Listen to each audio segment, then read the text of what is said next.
Hello everyone. তো অনেক দিন হয়ে গেল, প্রায় আমি যখন স্কুল লাইফে থাকতাম তখন অনেক গান, অনেক কবিতা, অনেক কিছু করেছি।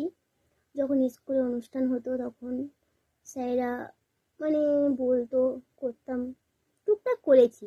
তবে মাধ্যমিক পরীক্ষার পরে যেখান দিয়ে বাইরে বার হয় সেখান দিয়ে আমার তেমন কিছু করা হয় না। যেমন ধরো গান বা কবিতা তেমনভাবে করা হয়নি।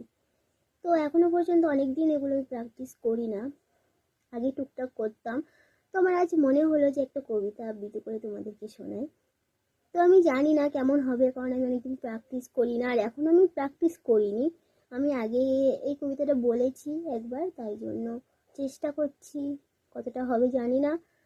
তো কেমন হয় তোমরা জানিও, আর যদি খারাপ হয় তাহলেও মানিয়ে নিও। তো কবিতাটা বলি, শোনো, তারপরে আমাকে জানিও কেমন হয়েছে।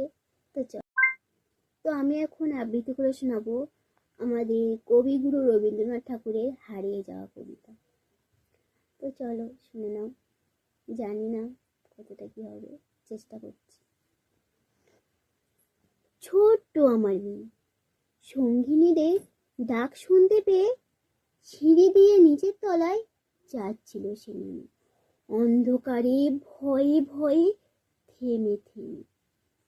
হাতে ছিল প্রদীপখানি, আঁচল দিয়ে আড়াল করে চলছিল সাবধানে।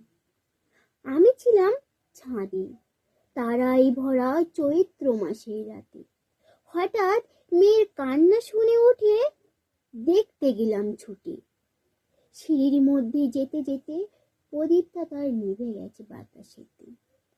সুধাই তারে, কি হয়েছে বামি? সে কেঁদে কয়, নিচে থেকে হারিয়ে গেছি আমি।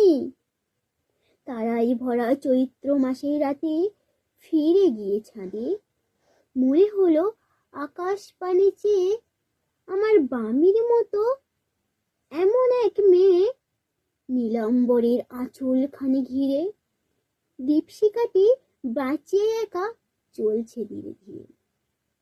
নিত্য যদি আলো যদি হঠাৎ যেত থামি, আকাশ ভরে উঠত কেঁদে, হারিয়ে গেছি আমি।